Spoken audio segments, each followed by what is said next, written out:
I was probably the last family member to see him alive. My sister Nicole Smith was murdered in my home on the Manchester Reservation in 2017. We grew up with the missing and murdered Indigenous people around us. This is generations. There's been absolutely no resolution of this case whatsoever. And when it affects one of us, as we've said here today, it affects us all. Rallies across the country this weekend raising awareness for missing or murdered Indigenous people. Tribal communities face persistently high levels of violence in the U.S. with historically little attention from law enforcement, meaning many missing and murder cases go cold.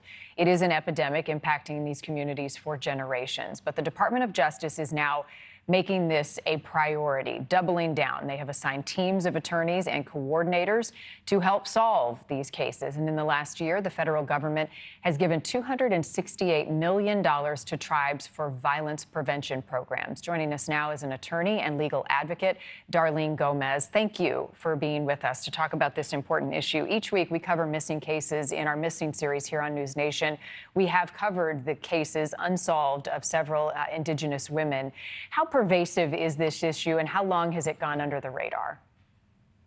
Oh my gosh, this issue is incredibly difficult to even imagine how many women go missing every week and every day. And this has gone on for generations and generations. And we're also seeing our men going missing at very high rates as well. What are the challenges for law enforcement when they investigate these cases, Darlene? You know, because very few people actually get convicted and taken to prison and held accountable for all these deaths. What we find is that we have community members who are afraid to go forward and to tell their story to police. We also have a lack of resources when it comes to police departments, especially our FBI agents who have to investigate major crimes on reservations. And after the FBI does their investigations, very often the cases that go to the U.S. Attorney's Office are not prosecuted. And that creates a huge mistrust of the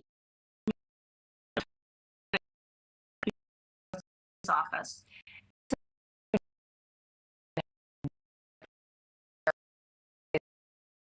10 attorneys and designated regions.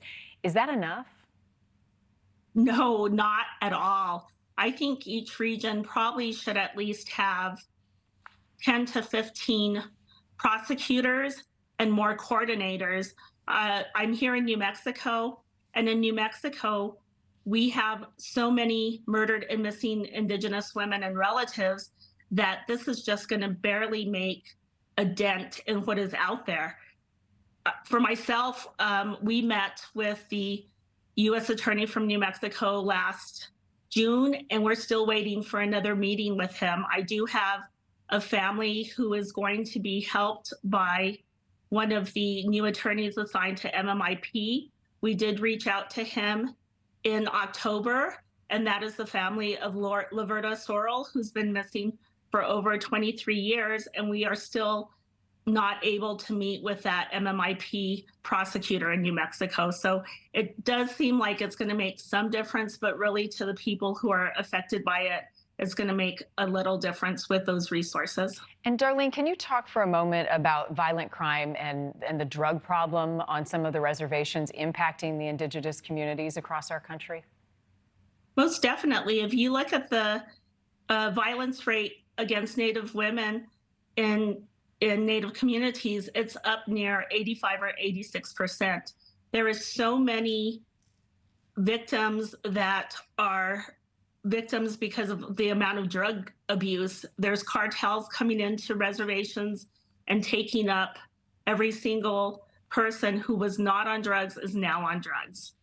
So it's just an epidemic, and it continues to grow and grow. And as fentanyl becomes more available on reservations, that's leading to more and more Indigenous people dying.